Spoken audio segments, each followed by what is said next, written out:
नमस्कार, आप सबका फिर से स्वागत है रस से संबंधित दूसरी वीडियो में, जिसमें पहली वीडियो में मैंने रस के 5 भावों और उनसे संबंधित रस का वर्णन किया। दूसरे वीडियो में दूसरे भाग में मैं बचे हुए 5 भावों और उनसे संबंधित रस का वर्णन करती हूँ। तो चलिए हम अपने चार्ट पर चलते हैं। ये देखिए, मैंने अपने चार्ट पे बताया था आपको कि बच्चों के मन में प्रश्न आता है कि रति वियोग, जब प्रेमी प्रेमिका बिछड़ते हैं तो वो बिछड़ने में हमें रस की अनुभूति कैसे होती है। उसी प्रकार से क्रोध एक ऐसा भाव है जो हमारे अंदर इतनी ज़्यादा बहुत ज़्यादा नेगेटिव एनर्जी को क्रिएट करता है, तो इससे हमें आनंद कैसे आ सकता है। फिर वही बात घृणा के संबंध में आती है कि घृणा से हमें आनंद कैसे आएगा। शोक, जब कोई दुख की खबर होती है तो उसमें भी हम आनंद कैसे ले सकते हैं। भय, जब हमें डर लगता है तो डर में आनंद कैसा। ये लगती विरोधाभासी बातें हैं, लेकिन इन सब को मैं डिटेल में आपको बताऊंगी कि कैसे हम रति इन चीज़ों में भी ये जो भाव हैं इनके अनुसार भी हमें अंत में जो परिणति होती है इन भावों की, वो भी रस में ही होती है, आनंद में ही होती है। चलिए एक एक का हम परिचय देना शुरू करते हैं, एक एक भाव का। सबसे पहले हम आते हैं वियोग श्रृंगार रस के ऊपर। देखिए, वियोग श्रृंगार रस में मैंने ये एक चेहरा बनाया है। ये है गोपियाँ। गोपियाँ मूल पात्र किस लिए लिखा है मैंने, क्योंकि यहाँ पर जो कविता की लाइनें हैं उनमें गोपियों का ही वर्णन है। निसी दिन बरसत नैन हमारे, ये कविता की लाइनें मैं पढ़ रही हूँ। निसी दिन बरसत नैन हमारे, सदा रहती पावस ऋतु हम पे, जब ते शाम सिधारे। भगवान जो कृष्ण है वो गोकुल नगरी को छोड़कर दूर चले गए हैं, राजा बन गए हैं, और जो गोपियां हैं उनके वियोग में तड़प रही हैं। बुरी तरह से वो पागलों जैसा व्यवहार हो गया है उनका, और दिन रात वो रोती रहती हैं। इसमें कवि ने वर्णन किया है। तो इसमें जो वर्णन है इसके माध्यम से हमें क्या है, विभाव। अब इसके कारण जो गोपियां हैं, इसमें गोपियों का वर्णन है, तो गोपियां भी इसमें क्या हैं, आश्रय कहलाएंगी। श्रोता, हम सब सुनने वाले, पाठक देखने वाले, मैंने पहले भी बताया था। दर्शक और वाचक मैं बोलने वाली, हम सब आश्रय है। अब हमारे मन में भी और गोपियों के मन में भी कौन सा भाव है, सुप्त भाव रति अवस्था में था, जो इस कविता को पढ़कर जग गया। अब जगने से, अब इसमें भी मैंने बताया कि आलंबन और उद्दीपन 2 भाग होते हैं विभाव के। आलंबन विभाव मैंने पहले भी बताया है कि जो कविता में वर्णित जो पात्र होते हैं, चाहे वो एक पात्र है या 2 पात्र है या कितने भी पात्र हैं, उनसे संबंधित जो क्रियाएं हैं वो आलंबन विभाव कहलाती हैं। जैसे प्रिय कृष्ण का वियोग जो है वो कृष्ण भी है इसमें आलंबन, और गोपियां भी हैं। उद्दीपन होती हैं मथुरा की यादें, जो उनके मन में मथुरा की यादें जो आ रही हैं, जो गोपियों के मन में यादें आ रही हैं, जिनके कारण जो सुप्त रति भाव था वो और ज़्यादा उद्दीप्त हो गया है, और ज़्यादा वियोग से वो और ज़्यादा पागलों जैसा व्यवहार करने लगी हैं। तो इस प्रकार से आपने आलंबन और उद्दीपन को समझा। तो ये विभाव है। विभाव किसमें होता है, कविता, कहानी, नाटक आदि में वर्णित पात्र एवं घटनाएं, ये है विभाव। ठीक है, इनको देखकर, सुनकर या पढ़कर हमारे मन में जो रति भाव था वो जग गया। ठीक है, ये जो गोपियों के मन में भी जग गया और हमारे मन में भी जग गया। अब क्या होगा, अगली क्रिया क्या होगी, हमारे मन में और गोपियों के मन में संचारी भाव, वे भाव जो छोटे छोटे भाव होते हैं। अब देखिए, ये वियोग की बातें हैं, बिछड़ने की बातें हैं। गोपियां जो भगवान कृष्ण से बिछड़ी हुई हैं, तो संचारी भाव भी उसी से संबंधित आएंगे। उग्रता, उनके मन में उग्र हो जाएंगी, वे अंदर से बहुत ज्यादा उनके अंदर उग्रता का भाव आएगा, संत्रास पैदा होगा, उन्माद, पागलों जैसी स्थिति हो जाएगी। ये छोटे छोटे संचारी भाव भी हमारे मन में भी गोपियों के साथ साथ आते रहते हैं। तो स्थायी भाव और संचारी भाव के योग से हमारे शरीर पर और गोपियों के शरीर पर, दोनों पर ही क्रियाएं होने लगती हैं। हमारे शरीर पर कम होती हैं, लेकिन जो मूल पात्र है उस पर ये क्रियाएं ज़्यादा होती हैं। तो इन क्रियाओं को जो बाहर से दिखाई देती हैं उनको हम अनुभव बोलते हैं। अब गोपियां रो रही हैं, ये गोपियां, उनके अंदर अनुभव ज़्यादा होगा, लेकिन उनकी मूल दशा, उनकी दुर्दशा को देखकर पर्दे पर हम देखते हैं या सुनते हैं तो हमारी भी आंखों में कहीं ना कहीं आंसू आ जाते हैं। तो इन आंसुओं को हम अनुभव बोलेंगे। इससे हमें यह समझ में आया जिसकी जो सोया हुआ रति भाव था वो विभाव, स्थायी भाव, संचारी भाव और अनुभव के योग से जग कर वियोग श्रृंगार रस में बदल गया। इसको मैं समझाना चाहूंगी कि कैसे रस में बदल गया। भले ही ये क्रियाएं हमें ऐसी लगती हैं, लेकिन जब हम किसी नाटक को देखते हैं, ऐसे ही बिछड़े हुए प्रेमी प्रेमिका को देखते हैं, तो हम उसको देखना नहीं छोड़ते हैं, हम अंत तक उसको देखते हैं। कहीं ना कहीं उस दुख में, उस बिछड़ने में भी हमें आनंद की अनुभूति होती है। तो इसको हम इस तरीके से समझेंगे कि भगवान कृष्ण से बिछड़कर गोपियों की व्यथा, गोपियों के साथ साथ हमारे हृदय के सुप्त रति भाव को जगाती है। गोपियों के हृदय में उठने वाले छोटे छोटे भाव उग्रता, संत्रास, ये संचारी भाव कहलाते हैं। विभाव के प्रभाव से हमारे हृदय में भी आते हैं। गोपियों की विरह वेदना में आंसू, उन्माद जैसी शारीरिक क्रियाओं से हम स्वयं को भी जुड़ा पाते हैं। इस प्रकार गोपियों के साथ साथ हमारे हृदय में भी सुप्त रति भाव जग कर योग श्रृंगार रस में बदल जाता है। अब अगले रस की तरफ हम चलते हैं, जो है रौद्र रस। रौद्र रस को समझने के लिए हम ये कविता की लाइनें पढ़ते हैं। सिर्फ पढ़ने से काम नहीं चलता, इसको हमें समझना पड़ता है, तभी हमें रस की अनुभूति होगी। अगर हम पर्दे पर भी देखते हैं तो उसका मतलब हमारे को समझ में आना जरूरी है। एक दिन इसको पढ़ते हैं। एक दिन न्यूयॉर्क भी मेरी तरह हो जाएगा, जिसने मिटाया है मुझे वह भी मिटाया जाएगा। आज 2.5 लाख में कोई नहीं जीवित बचा, एक दिन न्यूयॉर्क में कोई नहीं बच पाएगा। इसमें कौन सा वर्णन है? जब हिरोशिमा और नागासाकी पर जापान के जो शहर थे वो अमेरिका ने बम गिराया था। कौन सा बम? परमाणु हमला किया था, जिसमें 2.5 लाख लोगों की मृत्यु हो गई थी। बहुत सारे जो जीवित लोग थे वो भी बुरी तरह से बीमारियों का शिकार हो गए थे। तो इसी में कवि ने ये कहा है कि एक दिन न्यूयॉर्क, क्योंकि ये अमेरिका में स्थित है, अमेरिका ने बम गिराया था, तो ये कहा कि तुम भी एक दिन मिट जाओगे, जैसे मेरी हालात हुई है वैसे ही तुम्हारी भी हो जाएगी। तो इस कविता में कितनी मार्मिकता है। तो मार्मिकता के साथ साथ एक जोश भी है और एक क्रोध भी है। तो हमारे अंदर जो सुप्त अवस्था में स्थायी भाव था क्रोध, वो इस कविता को सुनकर, समझकर, पढ़कर हमारे अंदर ये सुप्त भाव जग गया। क्रोध का सुप्त भाव जग गया। अब इसमें देखिए आलंबन क्या है? वो दुष्ट विरोधी जिसने बम गिराए, और उद्दीपन है विरोधी के कटु वचन, जो कड़वी बातें बोल रहा है कि क्या होगा। इसमें जो वर्णन है कड़वी बातों का, वो क्या है? उद्दीपन, उस भाव को और ज्यादा उद्दीप्त कर रहा है। वो जो हमारे अंदर जग रहा है उसको और ज्यादा उकसा रहा है, तो इसको हम उद्दीपन विभाव बोलेंगे। ये स्थायी भाव जग गया। संचारी भाव, जो मन में आने वाले छोटे छोटे भाव होते हैं, जो हमारे मन में स्थायी भाव को पुष्ट कर देते हैं और ज्यादा बल दे देते हैं, ये संचारी भाव थोड़ी थोड़ी देर में आते हैं, चले जाते हैं। उग्रता, क्योंकि क्रोध में उग्रता आएगी। क्रोध में ऐसा नहीं है कि कोई ऐसा, इसमें संचारी भाव भी वही आते हैं जो उस रस से या उस भाव से संबंधित वैसे ही विचारधारा वाले होते हैं। उग्रता आएगी क्रोध में, गर्व महसूस होगा, चपलता, चंचलता आएगी, मन में आवेग उत्पन्न होगा कि हम भी ऐसा कर दें। ये छोटे छोटे भाव आएंगे जाएंगे। स्थायी भाव और संचारी भाव से, दोनों के योग से इतना ज्यादा ये भाव जागृत हो जाएगा, उद्वेलित हो जाएगा, उथल पुथल मच जाएगी कि शरीर पर क्रियाएं आने लगेंगी।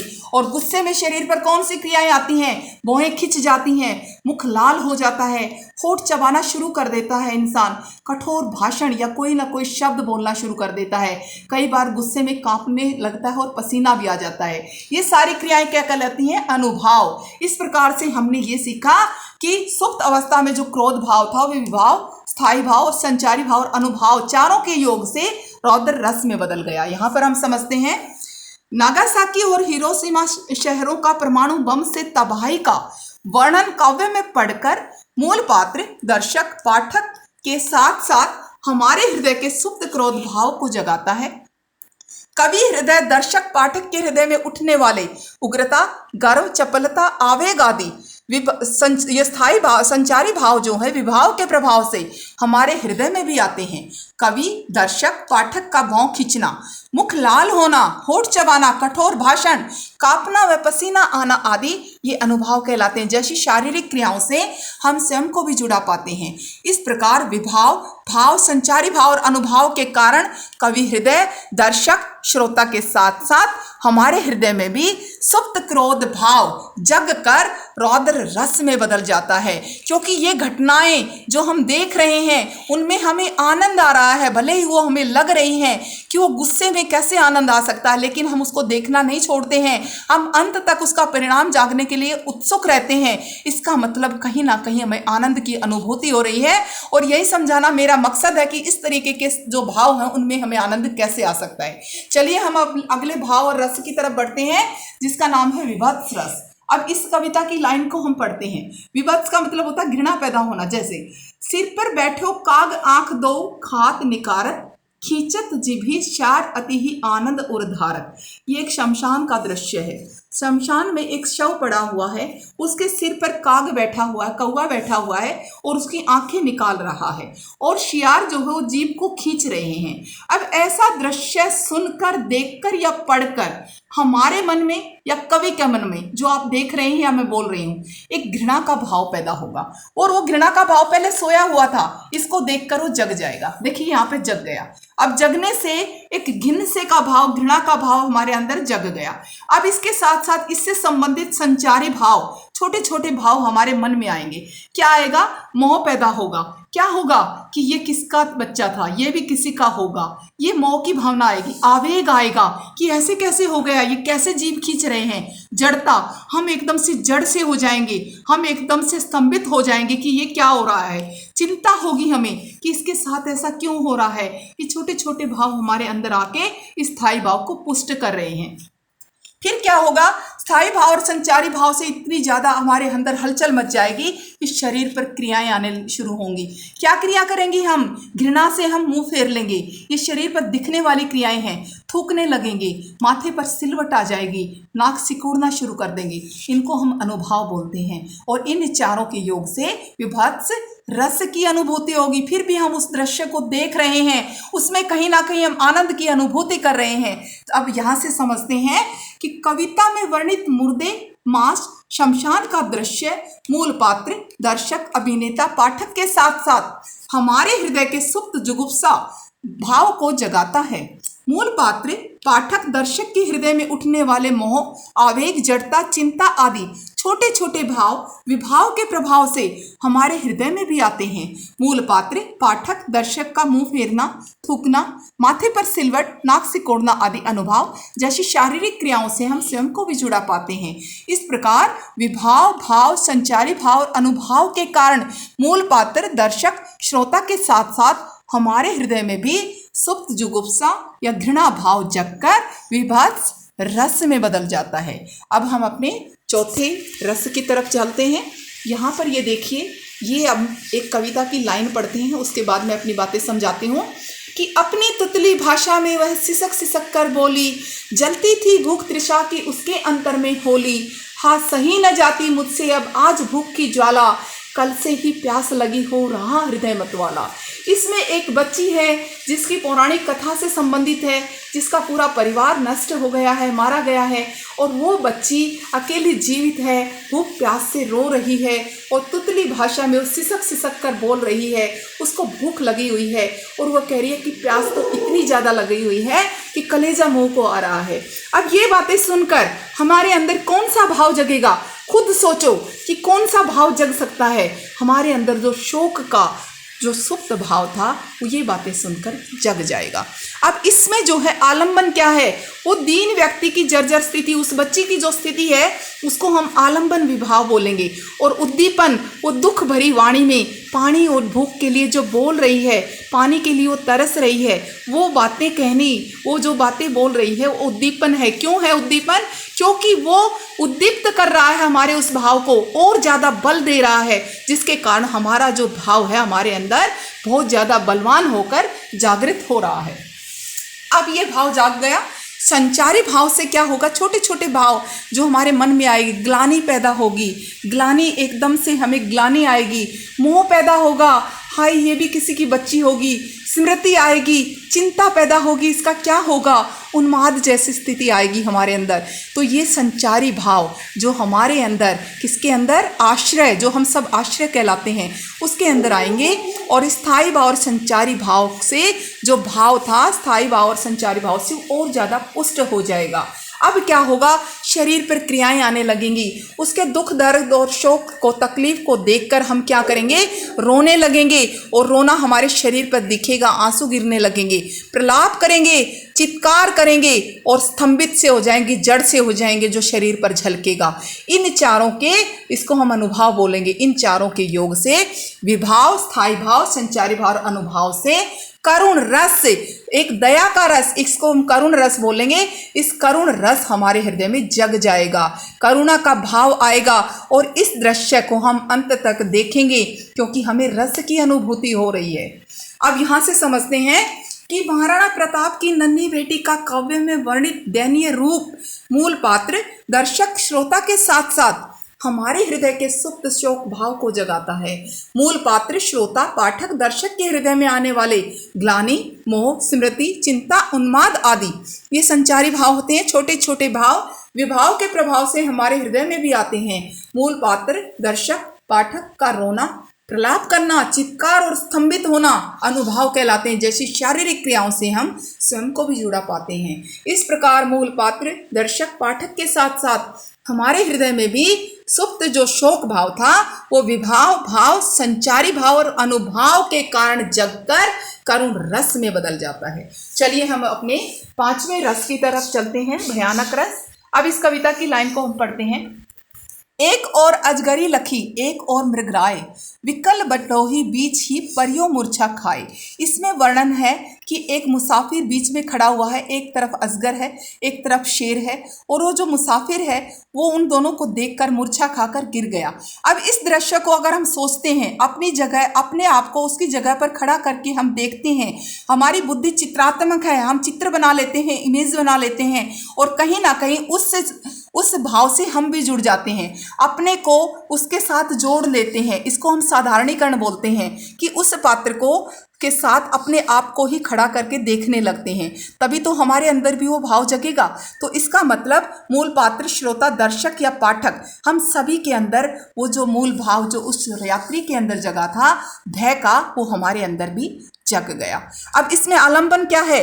वो भय पैदा करने वाला स्थान जो दोनों तरफ अजगर और शेर खड़ा है, वो वस्तु जो अजगर और शेर है वो आलंबन विभाव है, और शत्रु वो अजगर और शेर वो शत्रु हैं, वो भी आलंबन विभाव है। अब उद्दीपन क्या है? शत्रु की चेष्टाएं। अगर अजगर और शेर ने मुंह खोल दिया, अगर शेर गर्जना करने लगा तो इससे क्या होगा? उस यात्री के अंदर जो भय का भाव था वो और ज्यादा भयभीत हो जाएगा, और ज्यादा पुष्ट हो जाएगा। इसका मतलब शत्रु की जो चेष्टाएं हैं वो उसकी उद्दीपन विभाव हुई। ठीक है, अब ये भाव जग गया, ये स्थायी भाव जग गया भय का। संचारी भाव से ये पुष्ट होगा उस यात्री के अंदर भी, और हमने भी उस यात्री के साथ अपने आप को उसी स्थान पर रखने की कल्पना कर ली, तो हमारे अंदर भी शंका, चिंता, दैन्य और ग्लानि जैसे छोटे छोटे संचारी भाव उत्पन्न होंगे, जिसके कारण स्थायी भाव और संचारी भाव के योग से शरीर पर हमारे भी क्रियाएं आनी शुरू हो जाएंगी। क्या आएंगी? हम कांपने लगेंगे, जो पर दिखने लगेगा कि सबको कांप रहे हैं, पसीना आ जाएगा, माथे से पसीना गिरने लग जाएगा, या फिर हमारे चेहरे की रंगत उड़ जाएगी।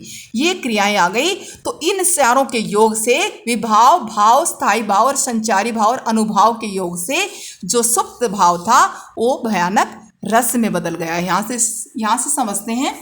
अजगर और शेर का वर्णन कविता में पढ़कर इन दोनों के बीच में फंसे यात्री के साथ साथ हमारे हृदय के सुप्त भय भाव को जगाता है। दर्शक पाठक मूल पात्र के हृदय में उठने वाले शंका, चिंता, दैन्य, ग्लानि आदि संचारी भाव, छोटे छोटे भाव हमारे हृदय में भी आते हैं। पाठक मूल पात्र दर्शक का कांपना, पसीना आना, रंगत उड़ना, अनुभाव जैसी शारीरिक क्रियाओं से हम स्वयं को भी जुड़ा पाते हैं। इस प्रकार विभाव भाव, संचारी भाव और अनुभाव के कारण पाठक दर्शक मूल पात्र के साथ साथ हमारे हृदय में भी सुप्त भय भाव जग कर भयानक रस में बदल जाता है। अपने अंतिम चार्ट की तरफ मैं चलना चाहूंगी। एक बार यहाँ पर देखिए, इन सब से हमने क्या सीखा कि हमारे हृदय में 9 भाव हैं। 9 भावों से संबंधित कोई भी वस्तु या कोई भी कहानी या कोई भी घटना अगर हम देखते हैं, सुनते हैं, समझते हैं, तो वैसा ही भाव जो इन भावों से संबंधित होगा वही भाव हमारे अंदर जागृत होगा। अब उस भाव से संबंधित ही संचारी भाव हमारे मन में आएगा। यहाँ पर मैं दिखाना चाहूंगी क्लोज करके कि संचारी भाव ये 33 हैं। अब इन संचारी भाव और भावों से संबंधित ही शारीरिक क्रियाएं, ये देखिए पूरी शारीरिक क्रियाएं मैंने लिखी हुई हैं। यही क्रियाएं जो जिस भाव से संबंधित होगी वैसी ही क्रियाएं, जो भाव जिस प्रकार की हमें फीलिंग दे रहा है, समझा रहा है, वैसी शारीरिक क्रियाएं हमारे अंदर होंगी। और उनसे संबंधित 9 भाव होते हैं। 9 भावों से संबंधित ही रस चारों के संयोग से हमारे अंदर आएगा। भाव, विभाव और संचारी भाव और अनुभाव के योग से रस की उत्पत्ति होगी। तो इस प्रकार मैंने अपनी दोनों वीडियोस में आपको रस के बारे में समझाया। उम्मीद करती हूँ कि आपको रस ने बहुत ही आनंदित किया होगा और आप रस को अच्छे तरीके से आत्मसात कर पाए होंगे। थैंक यू सो मच मेरी वीडियो को देखने के लिए। Thanks a lot.